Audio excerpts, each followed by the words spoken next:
दोस्तों, आपने जैसा देश वैसा भेष कहावत तो सुनी होगी। इंसान जिस जगह में रहता है उसी जगह की वातावरण के अनुसार अपने आप को उसी माहौल में ढाल लेता है। यदि हम भारत और अमेरिका की तुलना करें तो अमेरिका की तुलना में भारत अभी उतना विकसित नहीं है, जबकि अमेरिका को सुपर पावर कहा जाता है और इंडिया अभी एक डेवलपिंग कंट्री है। इसी तुलना के साथ यदि हम भारत और अमेरिका में बनने वाले घरों की तुलना करें तो उसमें भी हमें जमीन आसमान का अंतर दिखाई देता है।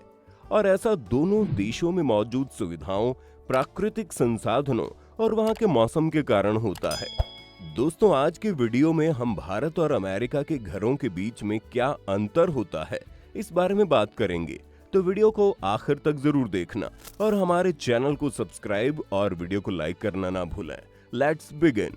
जब बात घर की तुलना की है तो सबसे पहले हम बात करते हैं अमेरिका और भारत में घरों को किस प्रकार से बनाया जाता है।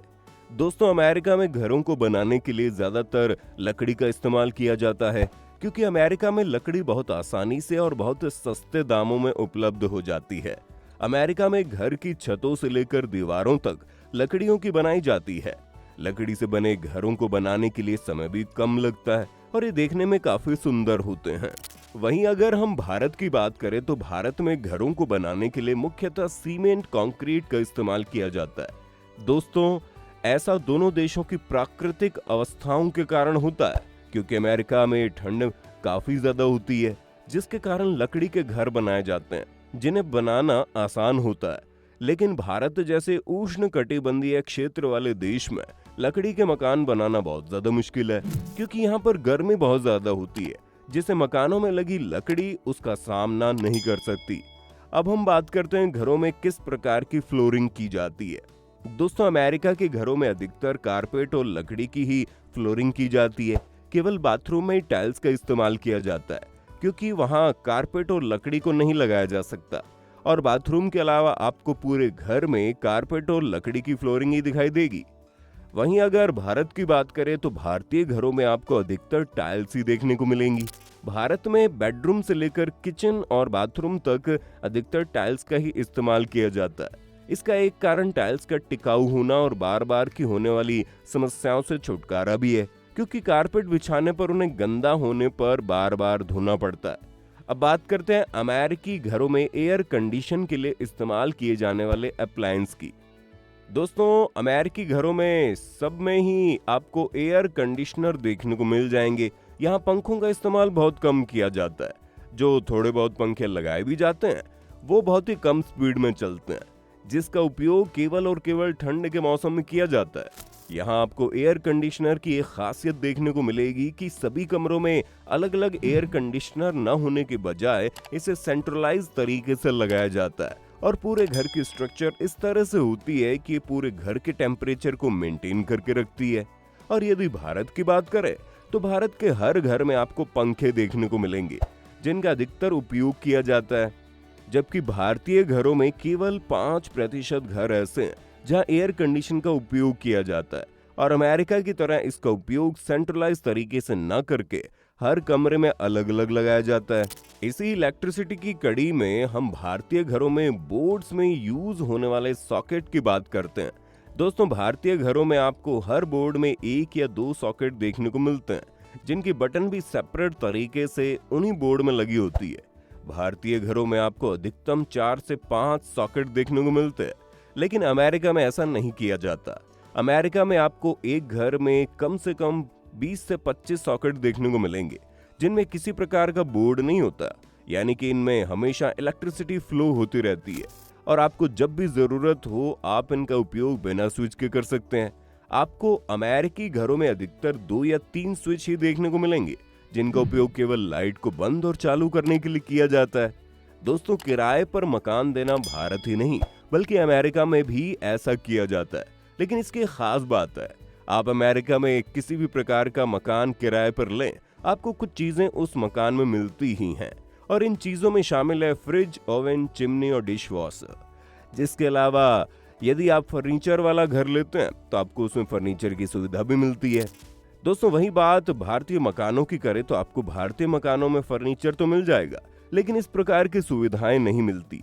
आपको स्वयं ही इन सारी चीजों को खरीदना पड़ता है। अब बात करते हैं अमेरिकी घरों में लगे नलों की। दोस्तों, अमेरिका के हर घर में आपको 24 घंटे गर्म और ठंडा पानी मिलता है और इसके लिए वाटर नोब लगी होती है, जिससे आप जिस प्रकार का पानी चाहे ले सकते हैं। अमेरिकी घरों में पानी की व्यवस्था भी सेंट्रलाइज तरीके से ही होती है।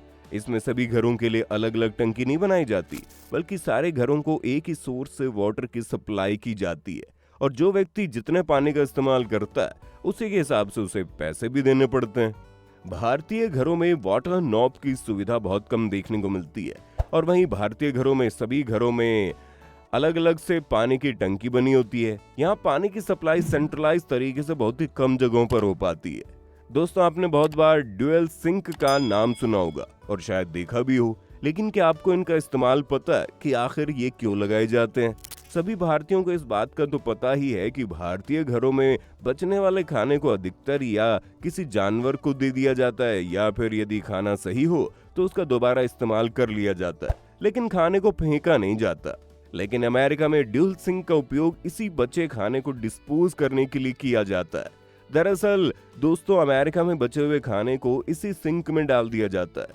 ये देखने में तो नॉर्मल सिंक की तरह होता है, लेकिन इसके अंदर एक मशीन लगी होती है जिसे चालू करने पर और खाना डालने पर ये खाने को बिल्कुल छोटे छोटे टुकड़ों में बांट देती है, जिससे खाने का पेस्ट बनकर घर के गंदे पानी के साथ निकल जाता है। अमेरिकी घर दिखने में भारतीय घरों से बिल्कुल अलग होते हैं। इसका विशेष कारण अमेरिकी घरों की छत है। दोस्तों, अमेरिकी घरों में छतें अक्सर ट्रायंगल शेप में होती है। यहाँ आपको टेरेस बहुत ही कम देखने को मिलेंगे या हो सकता है देखने को मिले ही ना। इसके पीछे का कारण हम आपको पहले ही बता चुके हैं। जी हाँ, इसका कारण है अमेरिका के घर अधिकांश लकड़ियों से बने होते हैं, जिसके कारण यदि इनमें टेरेस बना दिया जाए तो बरसात के समय लकड़ी पानी सोख लेगी और बहुत जल्दी खराब हो जाएगी। और इसके अलावा यहाँ स्नोफॉल भी होती रहती है, जिसके कारण यह टेरेस नहीं बनाए जाते। और वहीं भारतीय घर कंक्रीट और सीमेंट से बने होते हैं, जिनमें आपको सभी घरों में टेरेस देखने को मिलता है। दोस्तों, पर्दों को भारतीय घरों की शान माना जाता है और आपको लगभग सभी भारतीय घरों में अलग अलग तरीके के रंग बिरंगे और शानदार पर्दे देखने को मिलेंगे। लेकिन अमेरिका में बहुत गिने चुने घरों में ही आपको पर्दे देखने को मिलते हैं। ऐसा इसलिए क्योंकि कपड़े से बने होने के कारण पर्दे बहुत जल्दी गंदे हो जाते हैं और ये महंगे भी होते हैं। इसलिए अमेरिका के अधिकांश घरों में पर्दे नहीं बल्कि प्लास्टिक का इस्तेमाल किया जाता है, जिससे घर में आने वाली लाइट को भी फिक्स किया जा सकता है। दोस्तों, अमेरिकी और भारतीय घरों में अंतर आपको कैसा लगा और कौन सी विशेषता आपको दोनों देशों के घरों में पसंद आई? कमेंट सेक्शन में जरूर बताइए। वीडियो पूरा देखने के लिए धन्यवाद। बहुत जल्द मुलाकात होगी अगली वीडियो में। Thanks for watching.